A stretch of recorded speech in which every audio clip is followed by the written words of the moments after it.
El tema de hoy es la genética. Tiene que ver en parte con el síndrome de Down. Ordenamos...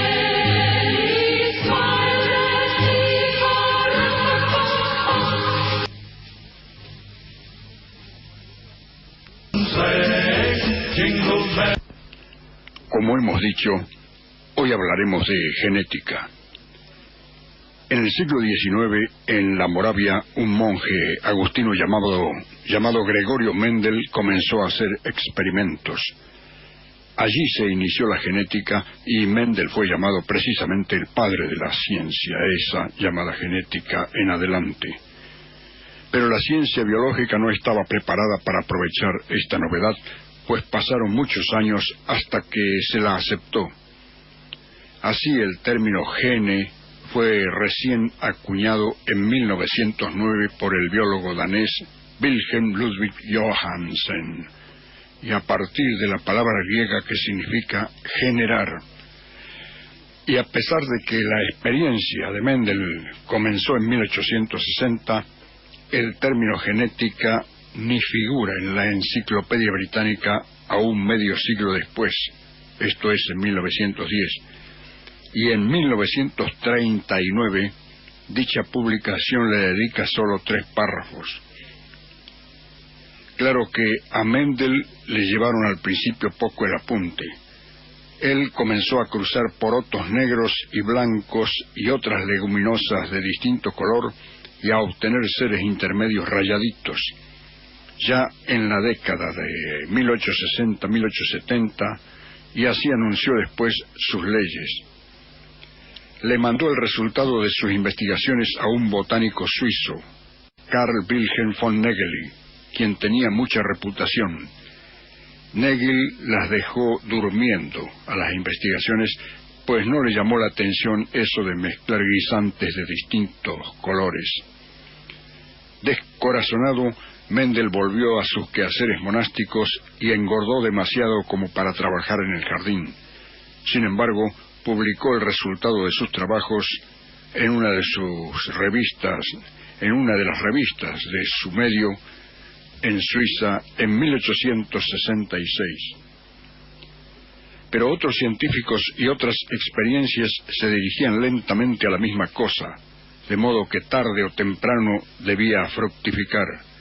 Así, mucho antes, en 1791, en Massachusetts, un agricultor llamado Seth Wright observó que uno de los corderos de su rebaño había nacido con las patas extraordinariamente cortas. Se le ocurrió que con esas patas no podía saltar la pared de piedra que circundaba su granja y deliberadamente creó una raza de ovejas de patas cortas. Mucho después vino una de las coincidencias más interesantes o curiosas de la historia de la ciencia. El holandés Hugo de Vries, el alemán Karl Erich Correns y el austríaco Erich von Schermack, que en ningún caso se conocían entre sí y que no conocían a Mendel, publicaron en el año 1900 sus investigaciones sobre genética. Y en los 3, en la revisión final de sus investigaciones, descubrieron el trabajo archivado de Mendel y los 3 lo citaron en sus obras, atribuyéndole al monje de Moravia el mérito de sus descubrimientos. Gracias a las leyes de Mendel, por ejemplo, y al progreso de la genética, hoy sabemos que si una de cada 70 personas es portadora de un gen albino, la posibilidad de que unidas 2 personas cualquiera al azar nazca un albino es de 1 sobre 70 por 1 sobre 70 por 1 sobre 4 igual a 1 sobre 19.600.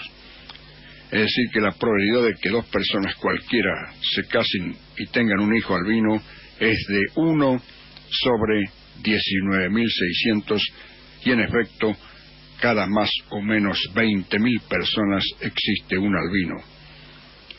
Ahora bien, si un albino portador del gen del albinismo se casa al azar, la probabilidad de tener un descendiente albino es de 1 sobre 70. ya la probabilidad es mucho mayor, pero el riesgo no es grande para él, pero sí para sus descendientes, pues todos sus descendientes serán portadores de un gen albino. 2 albinos tendrán un hijo albino indefectiblemente según las leyes de Mendel. Pero 2 normales suelen tener un hijo loco, y la responsabilidad puede ser de ambos porque todos tienen de 6 a 10 genes responsables de diversas anormalidades. La probabilidad le juega una mala pasada y el descendiente hereda la afección en forma recesiva. Otras veces, a la inversa, el hijo del loco no es loco, como en el caso de Carlos I de España, V de Alemania. Fue hijo de Juana la Loca. No tenía nada de loco. En todo caso fue un loco lindo, pues su padre era Felipe el Hermoso, y el joven monarca soñaba con la dominación universal de su imperio y dio uno de los más grandes reinados de la historia de España.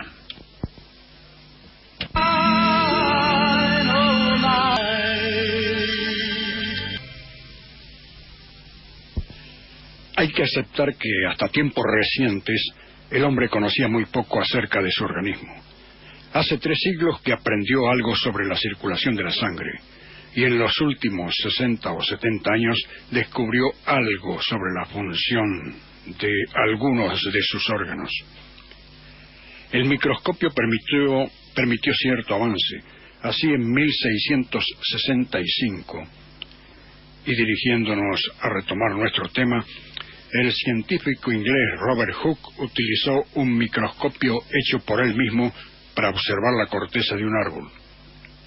Descubrió que esta corteza estaba constituida por compartimientos muy pequeños, como si fuese una esponja fina. A estos orificios los llamó células. En el siguiente siglo y medio, los biólogos se dieron cuenta de que toda la materia viva estaba constituida por células y que cada célula era una unidad independiente de vida. Luego un francés propuso que ciertos microorganismos estarían formados por una sola célula, pero esto permaneció inadvertido hasta 1824. Más tarde, el líquido coloidal que llenaba ciertas células fue denominado protoplasma, y en griego protoplasma significa primera forma. La cuestión es que surgió luego un problema acerca de cómo se dividía la célula. La respuesta se encontraba en un pequeño glóbulo de material relativamente denso en el interior de la célula, cuyo descubridor fue Robert Brown, aquel descubridor del movimiento browniano, y le llamó a este centro núcleo. Así que ocurría como con el átomo. También la célula tenía su núcleo, aunque al decir esto estamos aplicando lo que solemos llamar segundo criterio de Ramona. Ramona de Lino Palacios se preguntaba: ¿por qué será que todos los próceres tienen nombres de calles? En realidad el átomo es anterior a la célula en la evolución del planeta, pero el núcleo de la teoría atómica, o sea la teoría, es posterior. Y aclaremos, ya que estamos, que la teoría celular es a la biología lo que la teoría atómica es a la física o a la química. Solo que ocurre que la física es más popular. Mucha gente habla en la calle de átomo, electrón, energía nuclear y hasta de polímero, pero muy pocos en lenguaje común hablan de mutación, mitosis, y ahora sí ya hablan de gene, porque el gene interesa al capital respecto de la cuantiosa herencia.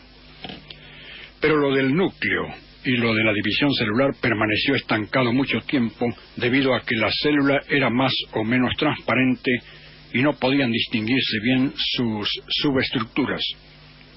Luego, con el descubrimiento de los colorantes y con los colorantes sintéticos de Perkins, se pudo llenar cavidades de núcleos y observarlos. En realidad el colorante mata a la célula, pero se pudo ver distintas fases de la división. Así pudo observarse cómo la célula se estrangulaba en su mitad y se dividía finalmente en dos. Fleming, el biólogo alemán Walter Fleming, llamó a este proceso mitosis, de la palabra griega filamento, debido al importante papel desempeñado por el filamento de cromatina. Y en 1888, Wilhelm von Waldeyer dio al filamento de cromatina el nombre de cromosoma, del griego cromosoma, que significa cuerpo coloreado. En 1885, 3 años antes de esto, el embriólogo belga Edward von Beneden descubrió que los cromosomas no duplicaban su número cuando se formaban las células germinales, óvulo y espermatozoide. Esta división celular se llamó meiosis, del griego hacer menos. Es decir, cuando se unen un óvulo y un espermatozoide, la combinación, esto es, el óvulo fertilizado, posee, sin embargo, una serie completa de cromosomas, siendo aportada la mitad de ella por la madre a través del óvulo y la otra mitad por el padre mediante el espermatozoide. Aunque las tintas permiten ver los cromosomas, generalmente todos ellos semejan una maraña de apelmazados espaguetis. Cuesta mucho contarlos. Por ello se creyó durante mucho tiempo que cada célula humana tenía 24 pares de cromosomas. En 1956, tras laboriosos recuentos, se comprobó que el número exacto era 23 pares. El que tiene 24 pares es el chimpancé, y cada especie tiene su número determinado de cromosomas. Así el ratón posee 29 pares, el caballo 33, el perro 39 pares. En la meiosis, una falla que veremos enseguida es la de tener 47 cromosomas en lugar de los 46, o bien un solo cromosoma 21, lo cual acarrea un retraso mental conocido como síndrome de Down, también conocido vulgarmente con el nombre de mogolismo, lo que merece, como decimos, un párrafo aparte. La teoría cromosómica de la herencia individual supone que cada cromosoma está constituido por partículas o genes que transmiten los caracteres hereditarios. Entre las leyes postuladas por Mendel en 1865, la herencia está determinada por la acción de pares de elementos o factores, esto es, los genes, de los cuales uno es fuerte y el otro débil o recesivo. De ahí en adelante estos conocimientos de la biología pasaron en parte a la química y mañana pasarán a la física. La química moderna se ha puesto de cabeza a estudiar los genes con la intención de comprender a fondo el mecanismo de la herencia. Así encontró que el ADN, A, D y N mayúsculas, están en la base química de toda la herencia, y su importancia es máxima para estudiar toda la evolución biológica. El ADN es el material con el cual están confeccionadas las partículas genéticas, o sea, los genes, portadores de la herencia en todas las especies habidas y por haber. Hubo ADN en cucarachas que vivieron hace millones y millones de años, en el perro de Epiménides, en Juana de Arco y en Rasputín. Cabe preguntarse entonces, ¿qué es el ADN? Cuando la química estudió los genes, vio que estaban constituidos por sustancias complejas llamadas ácidos nucleicos. Se los llamó así porque se creyó en un principio que sólo existían en el núcleo de las células.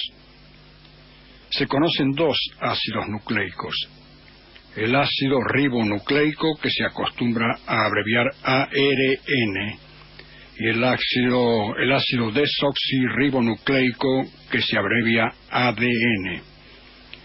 La diferencia estriba en que al segundo, al ADN, le falta un átomo de oxígeno en la molécula. Por ello lo llamaron desoxi. ribonucleico. Todos los vivos, es decir, los seres vivos, poseen ambos ácidos, pero hay otros vivos que poseen solo una clase de ellos, son los virus. Estos vivos, entre comillas, los virus, dependen de otro organismo donde tienen que andar buscando el ácido que les falta para multiplicarse indefinidamente, y por eso se le infiltran a uno y le provocan enfermedades virósicas, como una gripe o un resfrío, por ejemplo. Y hablando de ADN, esto nos recuerda a aquel matrimonio que tuvo un pequeñuelo superdotado. Con su rapidez mental maravillaba a todo el mundo. El padre, muy contento, dijo: «Esa inteligencia la sacó de mí, ¿no te parece?» «Puede ser, la mía la conservo aún», contestó la madre. Las células de la reproducción, el óvulo y el espermatozoide, poseen cada uno un solo cromosoma sexual. El óvulo un cromosoma X, mientras que el espermatozoide puede llevar consigo un cromosoma X o un cromosoma Y, pero no los dos. Explicado de otra forma, tenemos en la mesa un juego de ajedrez. Tomemos los dos reyes y las dos reinas. La madre pone sobre el tablero siempre una reina. Por ahora el color de la pieza no interesa. A su vez el padre puede colocar sobre el mismo tablero un rey o una reina, pero no los dos. Es decir, que los dos colocan un elemento. Si coloca una reina el padre, la conjunción reina-reina dará un descendiente femenino. Si coloca un rey, el hijo será reina-rey, o sea que será un varón. Repitiendo todo en el esquema anterior, si el espermatozoide que se ha unido al óvulo aporta un cromosoma X, la célula huevo resultante tendrá dos cromosomas XX, y el nuevo ser será del sexo femenino. Si lleva en cambio un cromosoma Y, la célula huevo tendrá un par XY y será el punto de partida de un individuo masculino. Y eso es la base de todo lo demás: XY masculino y XY femenino. Si lleva en cambio un cromosoma Y, la célula huevo tendrá un par XY y será el punto de partida de un individuo masculino. Y esa es la base de todo lo demás: XY masculino y XX femenino. Hay, por supuesto, anormalidades. Puede haber una Y o una Y adicional y resultará varón XY, que son bastante intratables dichos varones. Generalmente se trata de individuos altos, fornidos e inteligentes, pero caracterizados por una propensión a la ira y a la violencia. Se supone que Richard Speck, el asesino de 8 enfermeras de Chicago en el año 1966, pertenecía al tipo XY. En octubre de 1968 se absolvió a otro asesino en Australia, alegándose que era XY y por tanto no responsable de sus actos. Aproximadamente el 4% de los reclusos de cierta prisión escocesa resultaron ser XY, y se calcula que esa combinación XY puede darse en 1 de cada 3.000 hombres, y esto es interesante para ver qué se hereda de la personalidad, si lo alcanzamos a ver genéticamente. Quiere decir que si se pudiese ver ese proceso a partir de la fecundación del óvulo, ya se sabría si el sujeto será varón, si será mujer o iracundo o infradotado. Hace ya tiempo que los científicos hallaron el medio de averiguar el sexo de las criaturas a partir del 4º mes de embarazo o aún antes. Lo hacían mediante el examen de las células que flotan en el líquido amniótico que baña al feto en el seno materno. Pero resultaba riesgoso y no estaba al alcance de todos, de modo que justificaban aplicarlo cuando había una necesidad urgente de saber el sexo del futuro descendiente. Por ejemplo, cuando se sospechaba una enfermedad hereditaria que se transmite por cromosomas y se presenta en uno con exclusión del otro, tal el caso de la hemofilia, una grave enfermedad de la sangre por falta del mecanismo de coagulación, una enfermedad que es transmitida únicamente por la mujer y que la padece únicamente el varón. Por ejemplo, Güemes era hemofílico y por eso le advirtieron que se cuidara de los lanzazos. Una portadora eminente de hemofilia en la historia fue la reina Victoria de Inglaterra, nacida en 1819 y fallecida en 1901. Tuvo 9 hijos. De sus 4 hijos varones, solo fue hemofílico Eduardo VII, muerto en mayo de 1910, cuando aquí estábamos festejando el centenario de la Revolución y cuando venía el cometa Halley. Pero de sus 5 hijas mujeres, 2 fueron portadoras del germen, porque repetimos, la mujer es la portadora y la padece a la enfermedad el varón, pero no tienen que ser indefectiblemente todas las descendientes portadoras. Así que de las 5 hijas mujeres de la reina Victoria, 2 fueron portadoras del germen. Una de ellas contrajo matrimonio con el zar Nicolás II de Rusia y como era portadora, como decimos, su único hijo, el zarevich, resultó hemofílico. Consecuencia de ello, llamaron para curarlo a un monje predicador de la secta de los Kishti, secta que preconizaba el arrepentimiento y la penitencia. El monje resultó a su vez ser Grigori Yefimovich Rasputin, nacido en 1872 y muerto en 1916. El dominio de Rasputín sobre la zarina fue tal que aumentó el descontento y desde 1911, tras una ola incontrolable de matanzas y huelgas, precipitó la Revolución Rusa y luego fue asesinado en 1916 por un grupo de nobles. Así que aquel XX de la reina Victoria y luego XI de la zarina, o sea, el zarevich, entró en escena en la historia universal a causa del sagaz e insidioso Rasputín. Pero allí se cortó violentamente esta rama, pues el portador y la familia, o sea, el zar, la zarina y los hijos fueron todos asesinados el 16 de julio de 1917. El otro XX, la otra hija portadora de la reina Victoria, fue a parar a España, a la dinastía de los Borbones, pues esta hija, Eugenia Victoria, a su vez conoció en Londres a Alfonso XIII y se casó con él en 1906.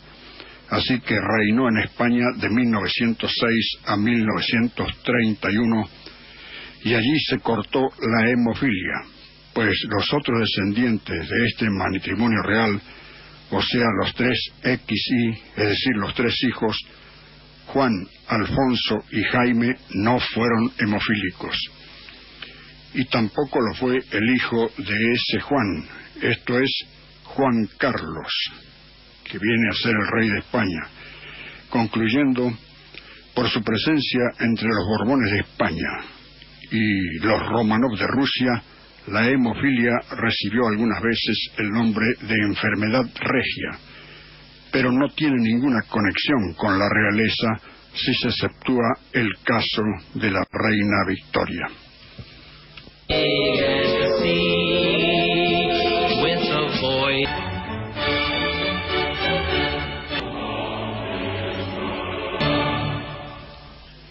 Mucho antes de que la ciencia llegase a las leyes de Mendel y al descubrimiento de los cromosomas, el hombre ya empleaba esto empíricamente, por ejemplo en la cruza de animales, y aquí en este terreno, en la cruza de perros. Así el señor Doberman inventó el perro Doberman, pero mucho antes una dinastía china había inventado el pequinés, perrito de bolsillo, que las damas chinas llevaban en la manga. La fórmula de la obtención del pequinés fue un gran secreto, pero es seguro que no se logró haciéndolo chocar de nariz contra la pata de la mesa cuando estaba fresquito, como dijo el humorista.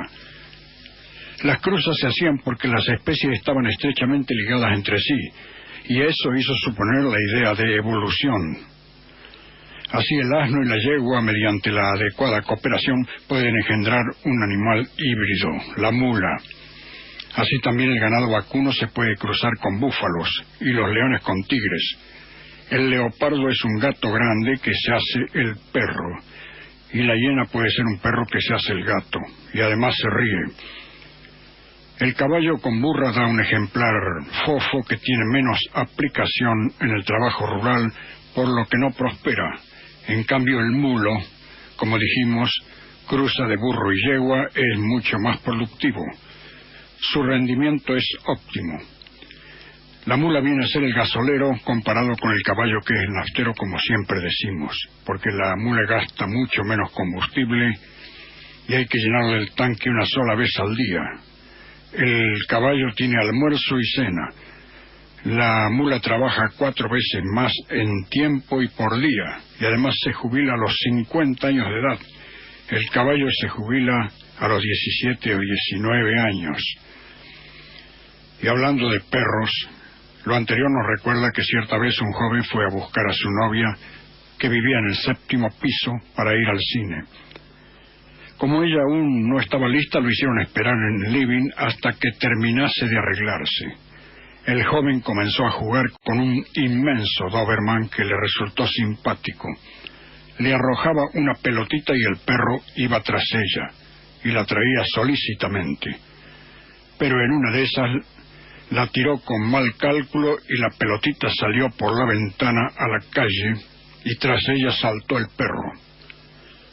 Cuando apareció la novia radiante preguntando qué tal se veía, el muchacho le contestó: «Vos estás hermosa, pero no así tu perro.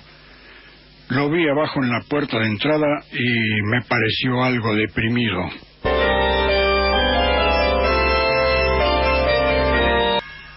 Hoy, como hace 1 o 2 siglos, si 2 ciudadanos comunes charlaban sobre Mozart en la vía pública, podría escucharse, por ejemplo: «Y no hay caso, se nace genio como Mozart o Gauss». «Así debe ser», contestaba el otro. Ya en aquella época las opiniones estaban divididas, y aunque la genética en su avance iba delimitando el problema, la polémica subsiste con la misma dualidad: innatismo versus educación o aculturación, es decir, se nace o se aprende todo. Para unos el supergenio ya viene al mundo dotado de esa superioridad. Los innatistas, o sea, los que sostenían que se nace genio, citaban a las familias de los Bach o de los Strauss, donde el nacimiento de varios músicos de fama mundial hacía ver que ese virtuosismo procedía de los padres. Pero los partidarios de la educación contestaban que se trata de formación posterior, porque desde pequeños en su hogar de músicos, ya los chiquitos Mozart, Johann Strauss o Johann Sebastian Bach estaban percibiendo notas musicales y por eso luego se destacaron. Y hoy los más extremos siguen en parte con la posición de Francisco Bacon. El hombre es al nacer una tabla rasa, donde se va inscribiendo posteriormente la experiencia. Pero los innatistas no dan el brazo a torcer. Citan mellizos o gemelos que fueron separados casi al nacer y luego adoptaron una personalidad parecida. Los partidarios de que todo se adquiere contestaban que como son hermanos gemelos, la constitución física semejante viene para hacer movimientos semejantes. Así prefiere soplar de una manera y los dos salen clarinetistas porque tenían la boca ya formada para soplar de esa manera. O vienen con piernas que sirven para patear con los 2 pies y ambos salieron unos Pelé. Como se ve, la discusión antaño se perdía en un mar de sutilezas, y hoy ocurre con la genética últimamente algo parecido en cuanto a las sutilezas. De todos modos, en aquella época ya se sabía que existen caracteres fisiológicos que pertenecen indiscutiblemente a la herencia, como determinado color de cabello o de ojos. Se sabía asimismo que el hijo de dos albinos tenía que ser albino, y mucho tiempo los psicólogos llegaron a un acuerdo. El temperamento, o sea, nervioso, colérico, flemático, etcétera, como dice Hipócrates, se hereda. Es decir, lo que tiene base fisiológica se hereda, y el carácter que tiene por base el alma o la personalidad se forma. Así el hijo de amarrete sale tacaño y el hijo del ejecutivo puede llegar más fácilmente a presidente, cosa que en la práctica ocurre, pero por educación. Hoy en día se acepta que la flema, la psicosis maniático-depresiva o ciertas deficiencias mentales pueden venir en el ADN. Hoy la genética va demarcando el problema en el laboratorio con el microscopio y en el ambiente con la estadística, pero la polémica continúa. Y el ejemplo de los hogares de músicos se desplazó hoy a los hogares donde se dan gemelos idénticos o monocigóticos, entre otras investigaciones. Y vuelven, como en el caso de los músicos, a explicar que, aunque han sido separados apenas han nacido, esos gemelos, no obstante, tienen hasta una personalidad similar. Ambos son carpinteros, ambos le ponen el mismo nombre al perro, sin conocerse, o bien ambos eran humoristas, como veremos, humoristas con un humor de perros, como la mayoría de los humoristas. Es decir, que ahora sigue la discusión en sus extremos. En un extremo podría estar Simone de Beauvoir diciendo: no se nace mujer, se llega a serlo. Y en otro lado estaría Konrad Lorenz, que quiere desechar todo lo innato que no sea por ADN. Para la mayoría las posiciones no son extremas. La mayoría de los científicos prefieren repartir entre genes y educación las responsabilidades que desembocan en la formulación de una persona. Pero muchos investigadores siguen la búsqueda de un vínculo directo entre ADN y la personalidad, a pesar de que hasta ahora hubo varios intentos fallidos de encontrarlo. Y como decimos, para esto es importante detenerse un poco en los ejemplos de los gemelos idénticos. ¿Qué son gemelos idénticos?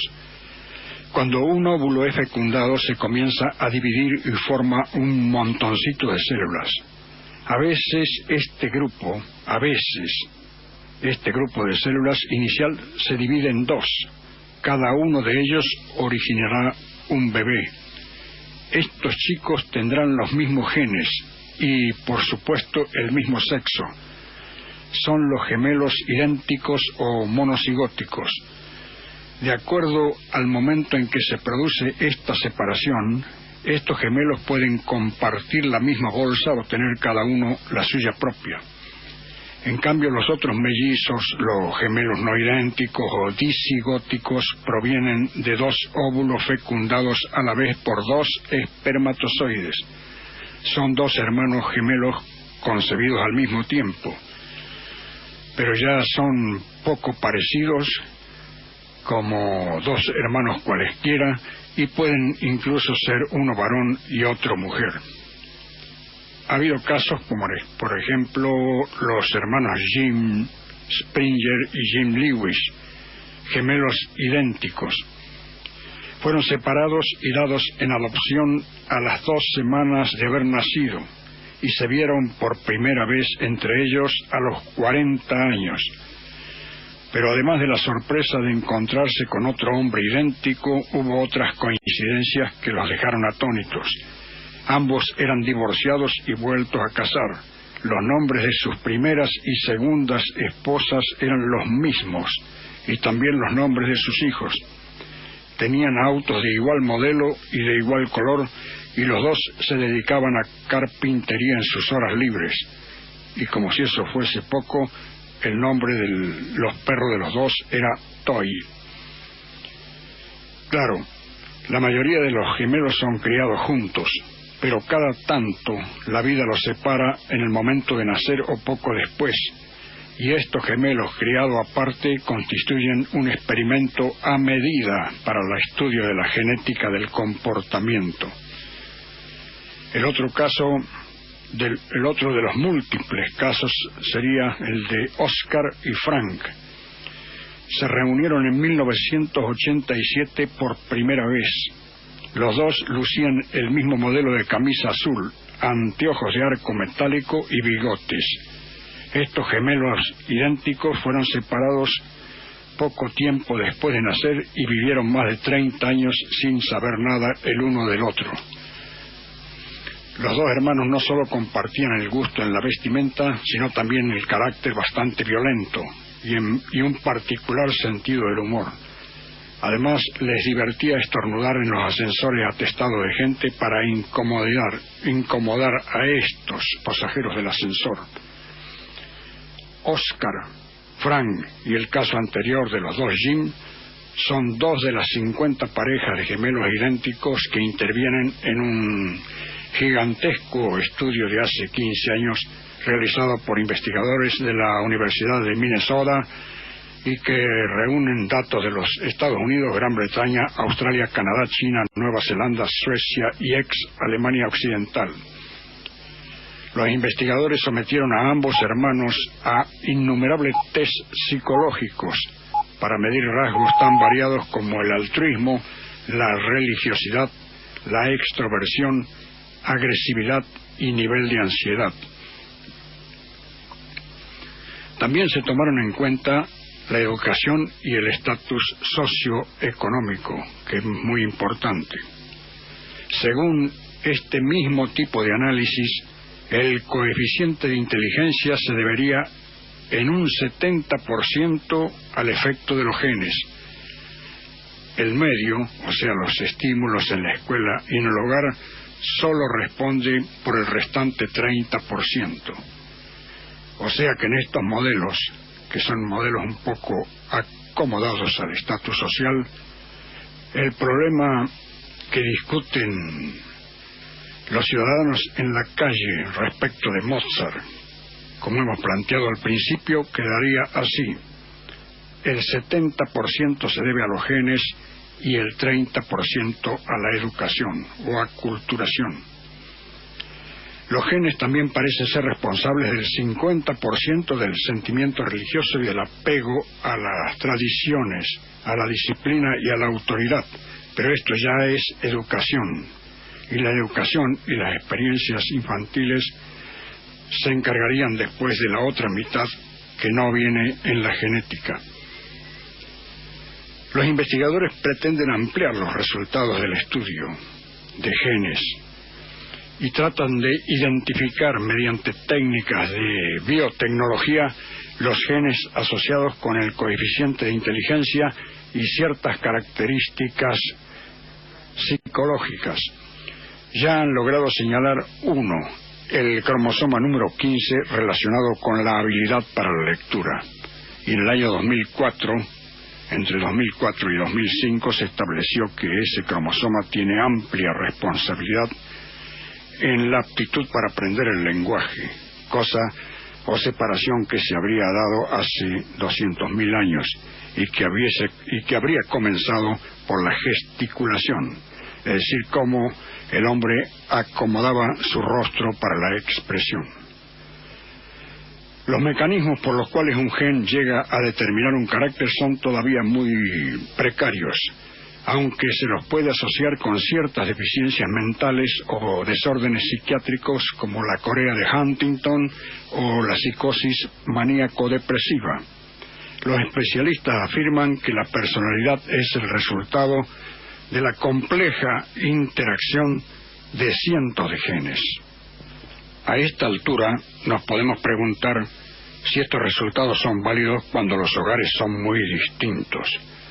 Aquí, a nuestro entender, respecto de estas investigaciones, los genes empiezan a tallar cuando se nota una mayor similitud entre los gemelos en el comportamiento y en la personalidad Pero cuando estos bebitos están dados en hogares de las mismas condiciones de alimentación, educación y seguridad incluso en el amor, de otra forma ya el comportamiento puede ser muy distinto. De todas maneras, otros investigadores hacen proyectos de ciencia ficción asegurando que dentro de 30 años los chicos recibirán la educación de acuerdo con sus genes que determinan sus necesidades psicológicas e intelectuales. O sea que, como dijimos al principio, se encargará un chico que tenga aptitudes para ser un gran matemático, un gran físico o un Diego Maradona. Pero más allá de estas especulaciones futuristas, lo cierto es que nuestros cromosomas escriben de alguna forma parte de la personalidad humana.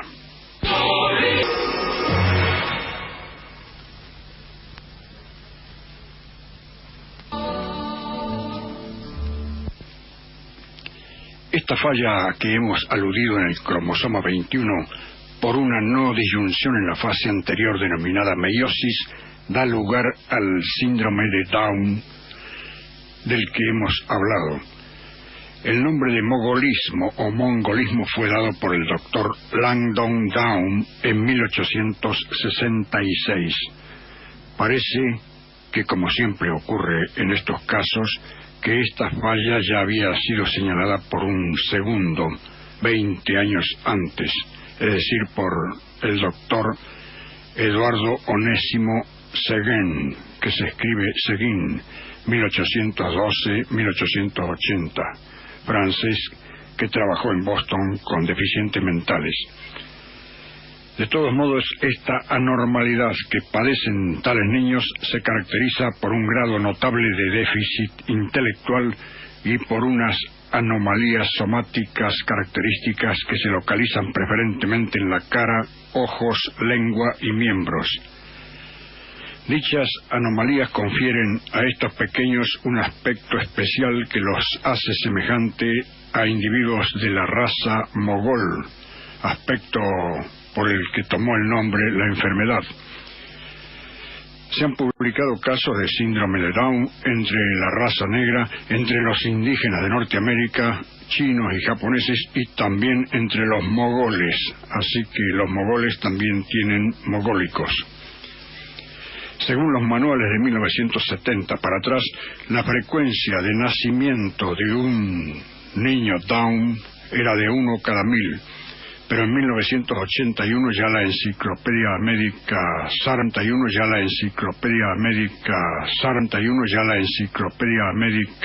SARPE, por ejemplo, consignaba 1 de cada 500 casos.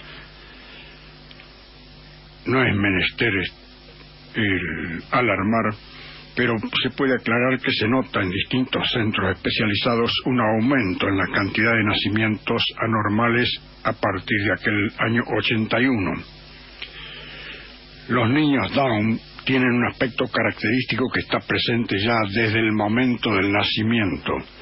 La cabeza es redonda con un diámetro antero-posterior reducido, o sea, es braquicéfalo. Los ojos tienen las aperturas palpabrales oblicuas con pliegue cutáneo que cubre el ángulo interno, el epicanto.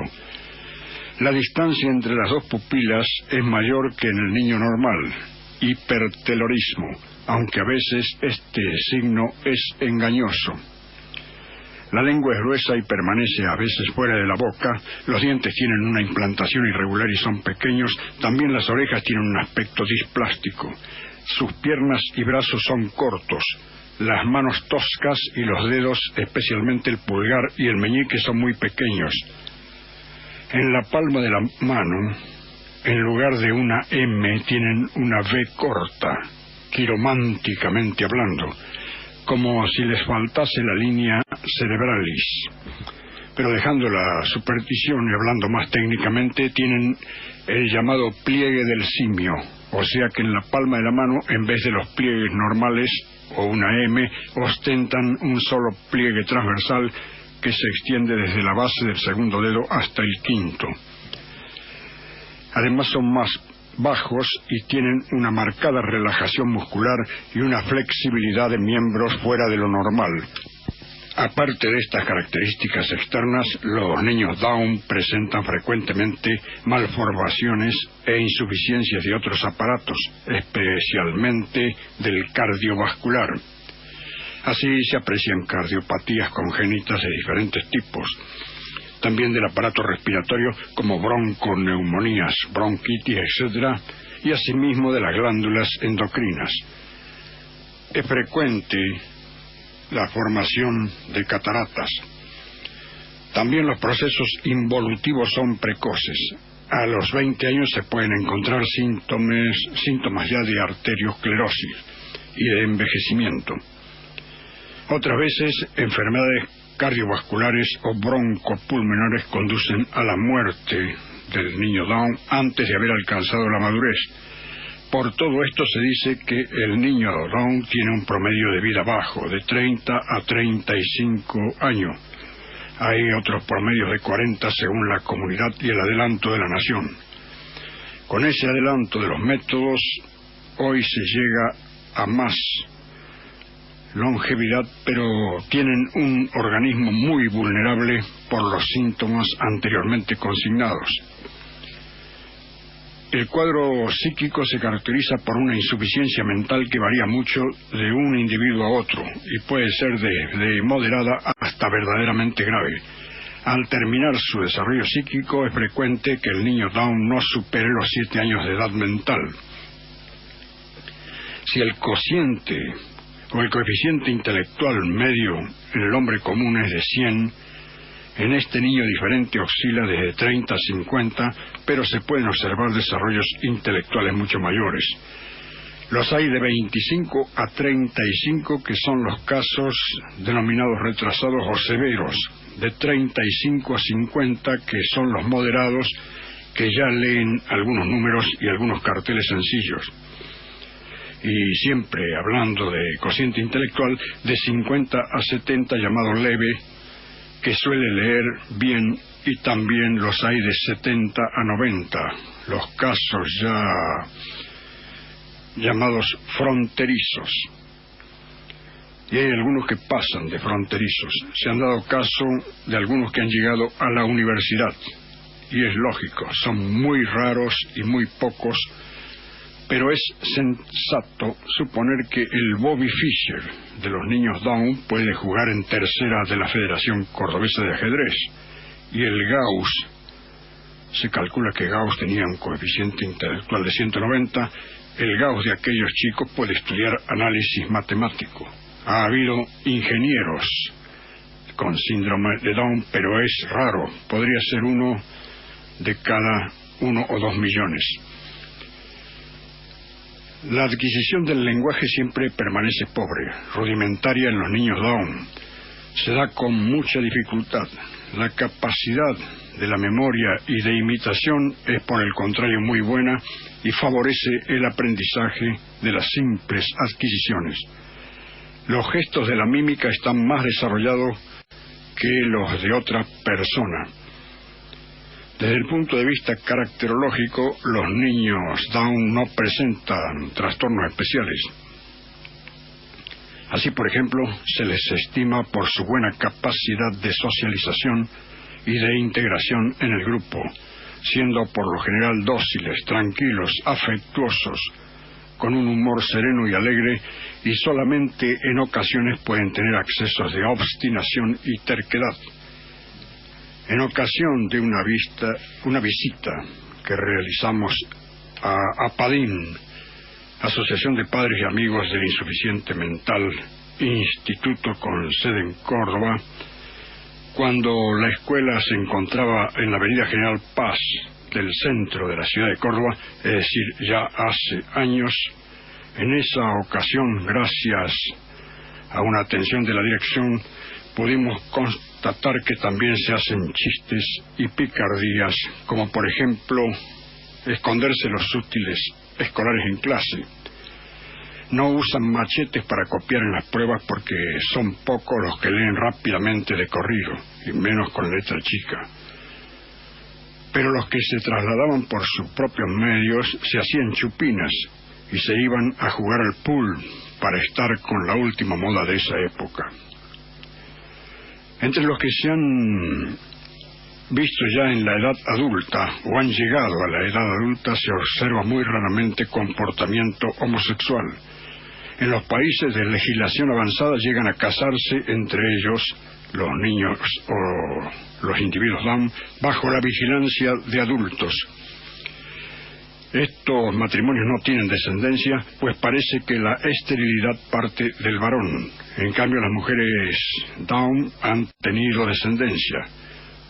Brauner y Brauner, en su libro La educación de un niño deficiente mental, alude al caso de 8 mujeres Down, las cuales luego de haber sido violadas han dado a luz a sus hijos. Se han estudiado 10 de estos niños y solo 5 de ellos han sido clasificados como Down.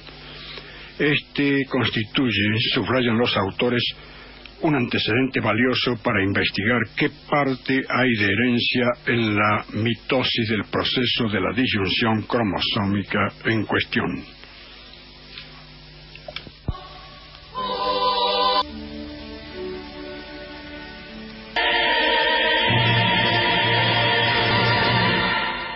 Nos falta ver algo de la clonación. Un clon es un conjunto de fragmentos idénticos de ADN, o bien un conjunto de células u organismos que pueden ser originados por reproducción asexual, ya sea a partir de una única célula u organismo, ya sea por división artificial de estados embrionarios iniciales. La técnica, por ejemplo, desarrollada por Wilmot y Kyle Campbell, puede utilizarse con fines reproductivos. Sin embargo, es poco efectiva. Es mucho más efectiva la fertilización asistida. Como esto se entiende poco, pongamos un ejemplo práctico de cómo se realiza. Supongamos que entra en esta oficina, le hace hospital de clonación, un joven. O se trae un jugador de básquet de 24 años con una pinta de Clark Gable que se desea clonar y se procede de la siguiente manera. Primero, se le extraen células, por ejemplo, de un pedacito de piel. A esta célula somática que se le extrae el núcleo, se lo deja allí al núcleo, pongamos, por ejemplo, al lado del micrófono. Es una manera de decir, pero se entiende. Es decir, que se le extrae células de un pedazo de piel y a esa célula se le extrae el núcleo.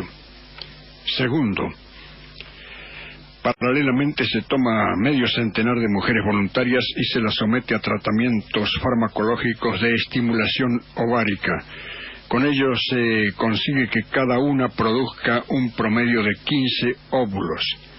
Así se tomarán unos 400 óvulos donados por esas voluntarias. Tercero, a cada óvulo se le extrae también el núcleo. Queda un óvulo sin ADN. Cuarto, ese óvulo se funde con el núcleo que se obtuvo del muchacho que quería clonarse o que se trajo para clonar. Ahora bien, ¿cómo se lo funde? Estaríamos tentados de decir que con la soldadora eléctrica del operador de la emisora. Pero el chiste es malo, no obstante, andamos cerca, porque se lo somete a una descarga eléctrica o estimulación química para lograr la fusión. Así se ha fabricado una célula. Cuarto, alguna de estas células fabricadas se dividen y forman un embrión, otras no. Es decir, que obtenemos algunos embriones.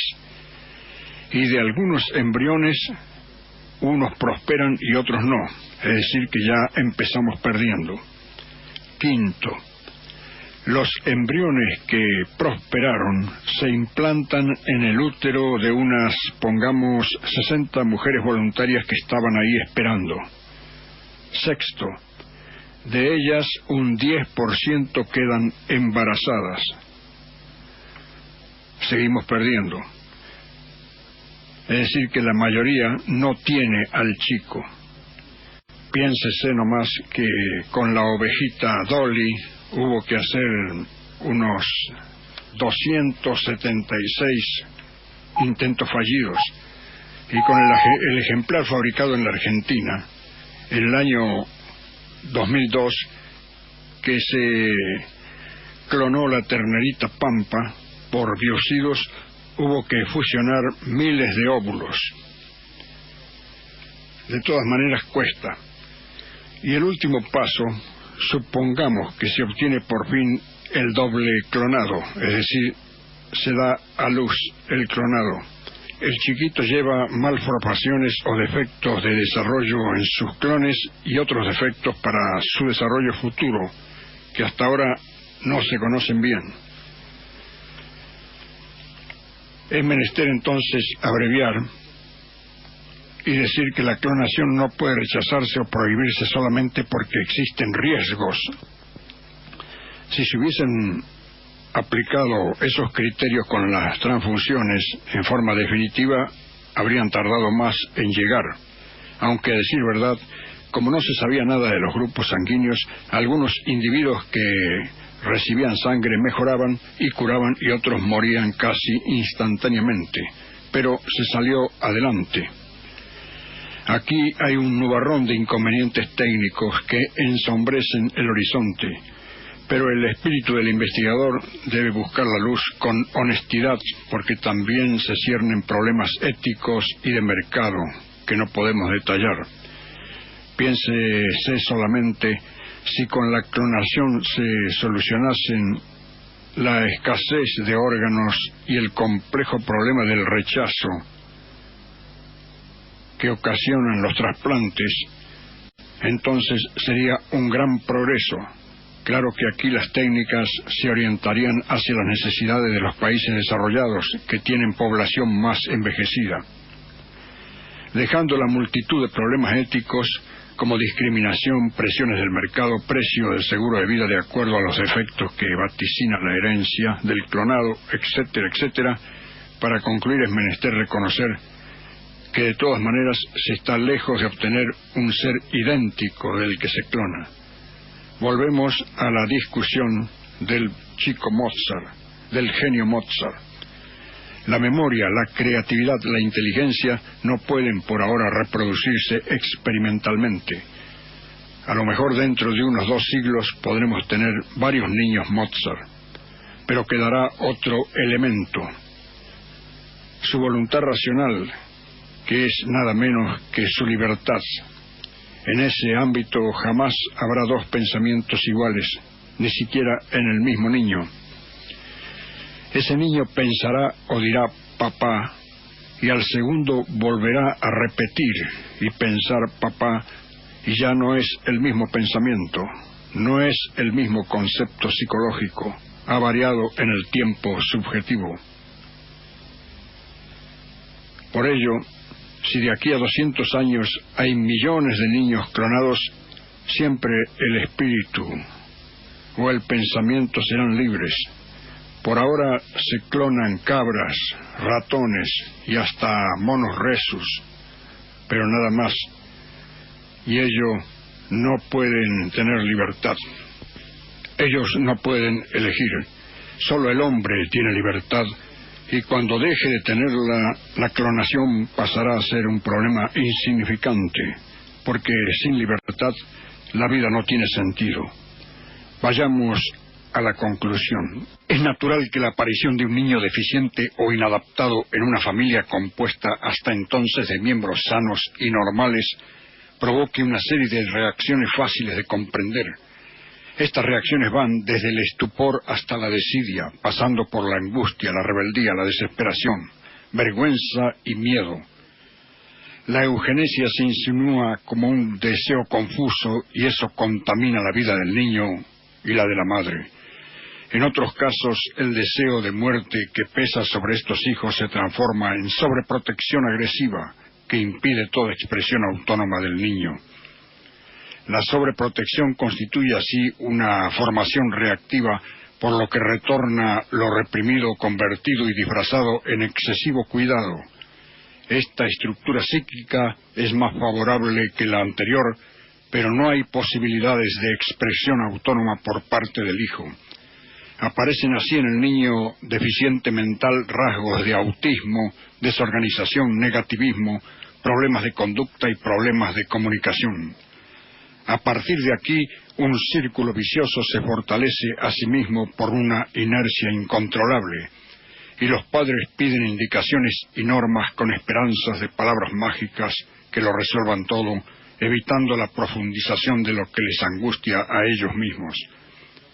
Se debe tener cuidado de no estimular solo las funciones cognitivas y adaptativas del deficiente mental en forma tal que se clausure al sujeto como actor de todas ellas, lo cual desvitaliza la experiencia, ya que no hay quien la dirija en forma creativa. Esta mecánica lleva a amaestrar al niño, mecanizándolo y automatizándolo.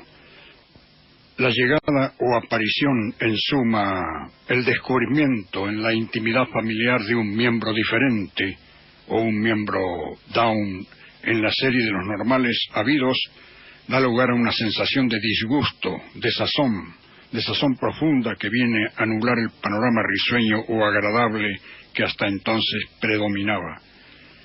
Si es el primer hijo, la reacción es más violenta, porque se había cifrado sus ilusiones en el recién nacido. Los padres se disgustan porque el nuevo ser no era lo que ellos esperaban y se llenan de estupor porque no se explican lo sucedido, ya que en ocasiones anteriores el recién nacido no presentó problema alguno. Los familiares, por su parte, están deseando que crezca para contemplar su recuperación como una obra de la naturaleza misma, y se ilusionan con la idea de que pueda comenzar las actividades escolares y sociales del mismo modo que cualquier niño normal de su edad. Y esto no es posible. Si fue grande el estupor sufrido en un principio, no es menor el que se experimenta ahora al comprobar cómo el avance en la edad del niño no supone mejora alguna de lo descubierto, sino que cada día que pasa se van perfilando los rasgos cada vez más precisos del inadaptado. El rubor paternal se convierte en desilusión y pesimismo. Su anhelo se ve fracasado totalmente, pues la amarga comprobación de la realidad que hiere es algo que ahora no se puede ocultar. Por todo esto es menester el apoyo psiquiátrico o psicológico de los padres. Así, con criterio realista, se aprovecha la ciencia para suplir una falla donde no ha llegado todavía la ciencia. Pero hay que reconocer que no es fácil dirigirse a los padres de niños especiales o diferentes, por lo que ya concluimos.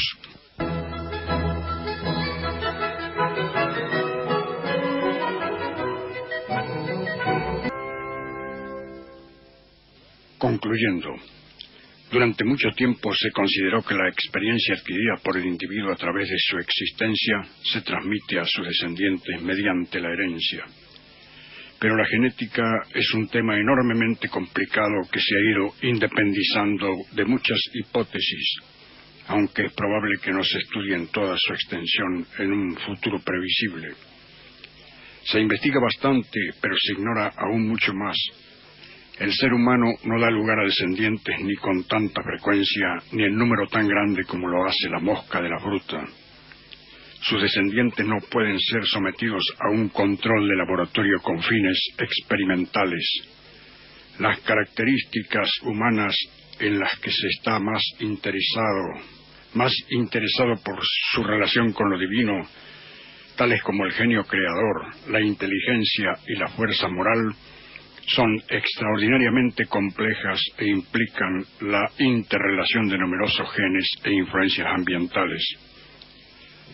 Por esta razón, los profesionales no pueden estudiar la genética humana con la misma confianza con que se abordan una hibridación de guisantes.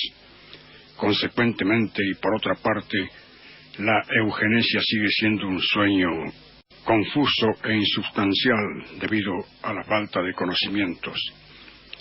Por eso la ciencia aún no ha librado a la humanidad de esa triste herencia, ese misterio insondable con que la biología trae al mundo un ser disminuido, cuando los padres deseaban un niño pleno de vigor corporal y espiritual. Así, no es extraño que la familia se angustie al ver el oscuro panorama que se ofrece cuando un niño diferente se hace presente. El significado de la genial idea del ave fénix renaciendo de sus propias cenizas ha intrigado a los historiadores durante miles de años y posteriormente ha ocupado a sociólogos y psicólogos, porque de las épocas de más grandes crisis de los pueblos a veces ha renacido su mayor gloria. Después de la guerra devastadora han surgido la solidaridad y una fuerza nueva de reconstrucción que muestra a las claras que ninguna sociedad desea su autodestrucción.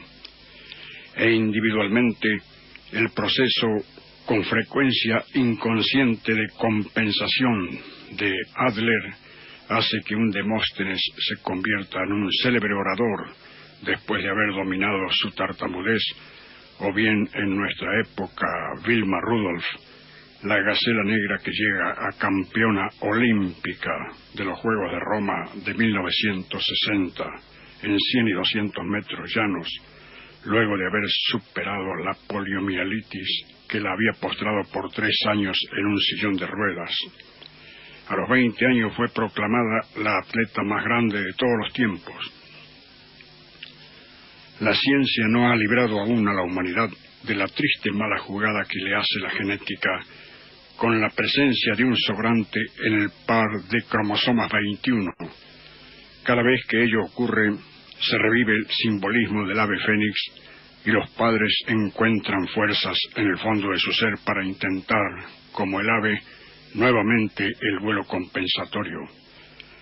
Al principio la familia se angustia entre el oscuro panorama que les espera al pequeño y a ellos, y consideran que si el Todopoderoso les concediese el milagro de hacer retroceder el tiempo 10 o 12 meses, en ese momento se convertirían en los seres más dichosos.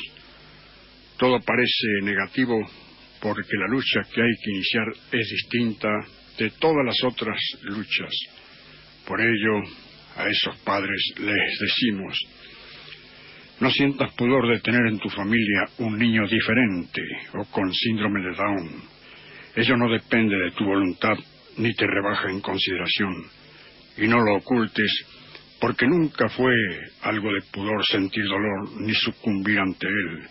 Y cuando triunfes sobre un dolor intenso, tendrás la gloria de ser dueño de ti mismo. Será imposible que no compares ese hijo con otro. Si sufres en tu interior, piensa que ningún quehacer humano es completo. El placer deleita a los que están más apegados al mundo.